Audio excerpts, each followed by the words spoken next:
Hey everyone, so today we're going to look at the top 5 comps for Teamfight Tactics right now in the game. There are like a lot of different things that work at the moment, which is great for the game, but these are definitely the best to aim for when you hit that kind of late game stage. Before the comps as well, just keep in mind that because the game is slower now and because games last longer, it's a lot easier to find 2-star 5-cost units, and some of them are insanely strong like Karthus, Kayle, and Yasuo especially. If you find these champions, you definitely want to slot them into most of these comps somewhere. Even if you don't have the best synergy, they are just so good on their own. The best combo you can play at the moment though, I think, is going to be Void and Sorcerers together. So it's basically Voids doing true damage with the Sorcerer buffing them. At the moment, Cho'Gath with items does huge AoE true damage, and that is the main part about this. The Sorcerer buff will apply to that as well, and you're also adding a lot of backline damage while still having a good frontline. You want to run this when you can find early Brawlers, early Voids, and you have some kind of AP items or like a Guardian Angel, but especially Morello really helps. So this is really good as well versus Draven and Ranger comps, which everybody is running right now because of the huge AoE damage and the access to these champions right at the back. Guardian Angel will keep your front line alive for longer and get their ults off, so that's kind of like core in my opinion. Like stick this on a Cho'Gath or one of your other front lines and it really helps. The only part that is contested about this build is your Cho'Gath really. The rest should be okay to find and use, so sometimes you're going to have to sit on the Cho'Gath one for a little bit, but if you early level, you should find them a little bit easier. It is very easy to play as a comp. There's a very smooth transition from early into late game. Like you don't really change too much around. Like 6 Orcs for example is actually quite difficult to do, but this is really easy. Cho'Gath is going to do most of your damage, but if you find Karthus, especially Karthus 2-star, those two alone will one-shot entire enemy teams, and there is almost no counterplay to be honest. You can swap out 2 Brawlers for something better like Gnar and Kennen for 3 Yordles if you want to. It's actually something that I do quite a lot because those on their own are really strong anyway. Early game, you want to find your Brawlers or your Voids, ideally, and you can actually sack a Kha'Zix with a load of items since you sell it later anyway, so there's not really any loss. The first goal to hit normally is finding 4 Brawlers, and to level quickly as well, because then your chance to find Cho'Gath is a lot higher before others do. There are lots of different options to slot in here as well. Honestly, this is like the most well-rounded comp. It's the easiest to build and most adaptable as well, I think. And if you find Gnar especially, his ultimate does a lot of damage at 2-star with Sorcerer buff. Next up, we're going to look at Rangers and Guardians. So it's the kind of ultimate annoying comp that you can force maybe every game. It works because you have crazy crowd control and better damage actually from last patch as well because of the shivs added on top of everything else. You want to run it when you have an early Noble Star. Really easy to go from that into Rangers, or you found like a Vayne or a Varus 2-star early and you have some attack speed items. I think last patch this was a good top like 4 build, but right now you can actually win a lot more and at least come like top 2. There are lots of different pivots, lots of different ways you can play stuff if you can't find the exact things you need. But Guardians are the easiest to play and one of the best as well. Elementalists are pretty good. Nobles could work if you're lucky with a Kayle. Knights are also a lot better on this patch, so all 3 of those are probably viable. So part of the reason this works is because Shiv is really strong, especially on Rangers that get more attack speed and they proc it a lot more because every 3 attacks. Just a Shiv on its own really is enough to carry you early as well, so this can have a really good start to a game and a win streak really early. You got decent matchups into most comps at the moment except the Void Sorcerers that we've looked at, which is why they are number 1, but the items can let you beat them anyway if you have enough. This comp has a really good frontline, not just the Rangers, but you can also use Thornmail Braum. You might have seen this a lot. Basically now that Thornmail blocks mitigated damage, so when Braum's shield is up, it blocks way more damage and it reflects way more as well, making Braum one of your higher damage picks, even though it sounds really weird. Early game, you can start with whatever, but the easiest is Nobles and Knights by far. Like you stick the Shiv on a Vayne or a Varus if you have one. You look out for Braum, who is amazing, even 1-star with 750 health and 75 armor, which is way higher than others. Ideally, you try to find a Varus or Ashe to carry these early fights as well. Varus is for sure better at that, by the way. Even if you kind of like swap him out later, he's so good early. You can also stack AP items on Varus if you want to play this, but you don't have the Shiv, so that's kind of another option. And then you want to try and make your Thornmail and Braum if you can. It's going to carry for a long time. You want to slowly move into your final comp, swapping Nobles for Rangers, but you can use a 2-star Lucian as well to carry the early game and sell that later. Make sure you have a decent frontline, as this comp doesn't really have the highest damage output, so you need them to last a little while you kill everything.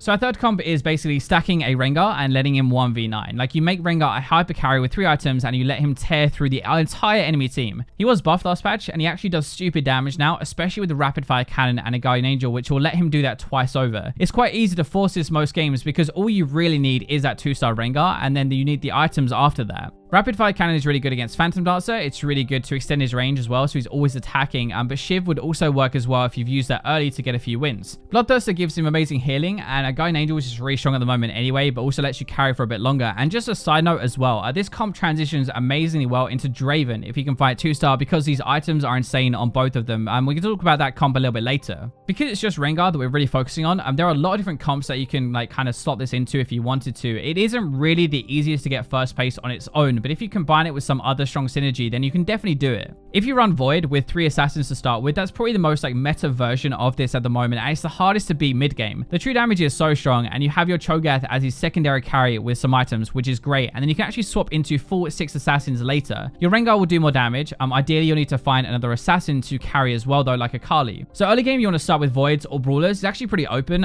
Both have strong early games, so you can use either. Ideally you want any damage source with your Brawlers, so you can stack items on that damage, like a Nidalee for example with the Rapid Fire and the Bloodthirster is pretty good, and then sell that later to put it on a Rengar. You do want to try and find a 2-star Rengar as early as possible if you can do, and basically you just want to win for now and then find your Voids. Mid game when you're transitioning, the first step is you're going to have 4 Brawlers normally, and then you kind of like kick out the Warwick or the Volley Bear, and then you find your Cho'Gath and you have that. You run your 4 Brawlers, you run your 3 Assassins. You can run any 3rd assassin, like a Kali is obviously ideal, but Pyke is also a really good option for more crowd control, and then you have your Kha'Zix for Void. It's a really smooth and easy transition. You're not kicking anything out or changing drastically, you're just slotting in different replacements. Once you have your 3 Assassins and you have your 4 Brawlers, you want to try and add strength, and most of the time that is going to come from 6 Assassins instead. If you find your Akali too, then you can go 3 Voids and 6 Assassins for the kind of ultimate comp. This is really what will get you first place.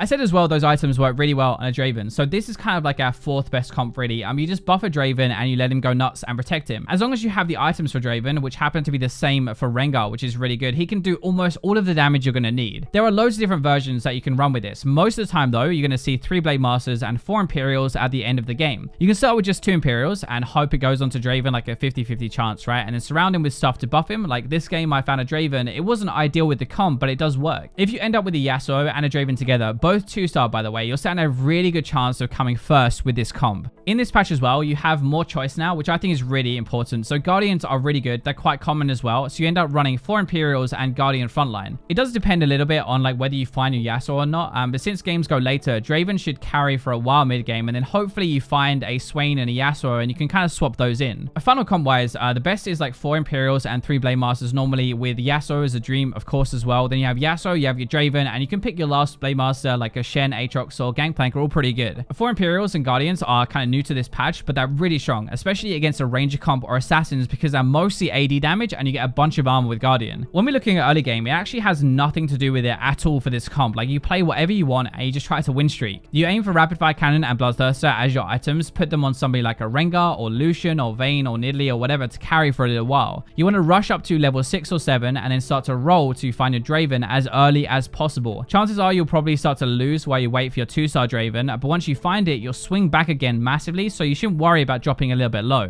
Remember as well that 4 Imperials happens much later into the game, so play 2, focus on your 3 Blade Masters to buff up your Draven and have a good frontline. This is where using Guardians can make the transition into a Draven comp like a lot easier, and then getting Yasuo can be like a game changer and take you away from a single carry comp into a dual carry. So last up, we're going to have Gunslingers. This is where you buff your Tristana, your Lucian, or your Graves carry, and then you just buff them with items. This comp is tons of damage. It's so many like tech items to swing fights as well, like Silence and Shrink and stuff like that. You want to run this when you get early Tristanas, where you get early Lucians or Pirate Pools, or really good on-hit items. It's definitely really strong early to mid game, but it can fall off later if you can't get enough 3-star units. So this is why you have to roll. Pirates are still the easiest way to get a ton of gold and to roll a lot more and be effective with it, and snowball if you can win at the same time as having them out.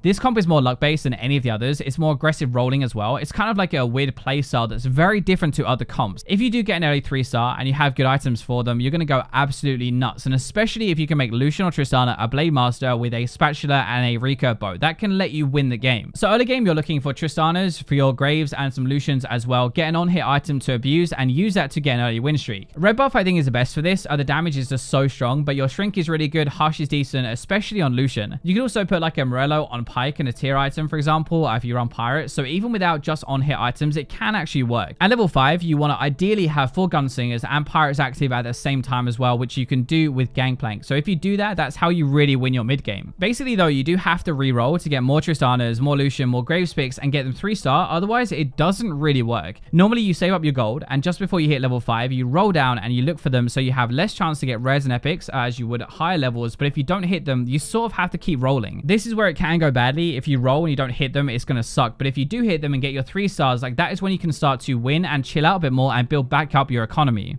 Mid and late game, it's very easy to play because you're focusing on the 3 stars really, and personally, I'm not using Misfortune at the moment that much unless you get her 2-star because her ultimate can miss and pretty much do nothing. At the moment, I think the best is if you can get a Blade Master on Tristana or Lucian and then hunt for Yasuo. Even if not, I think running GP Yasuo and something like a Shen on Aatrox as extra damage is really strong. So it's basically like Gunslinger and Blade Masters, I guess, rather than having the traditional Gunslinger and Pirates. Just to say, by the way, at the end of this video, like Nobles are very good in this patch, but they're countered by Void at the moment by passing the armor and magic resist because they do true damage, and it's also very hard to run needing Kale. Because of those things, because it's hard to find the 6th one anyway, and because Voids are everywhere and just counter it, like I don't think running them is that good, but you can have a really good start with your Nobles. That's going to wrap up the 5 comps. If you have any suggestions or anything you're running right now that you think should have been in this video, definitely leave them down in the comments. Thank you for watching until the very end. I really appreciate it. And for now, I will leave you with the robots.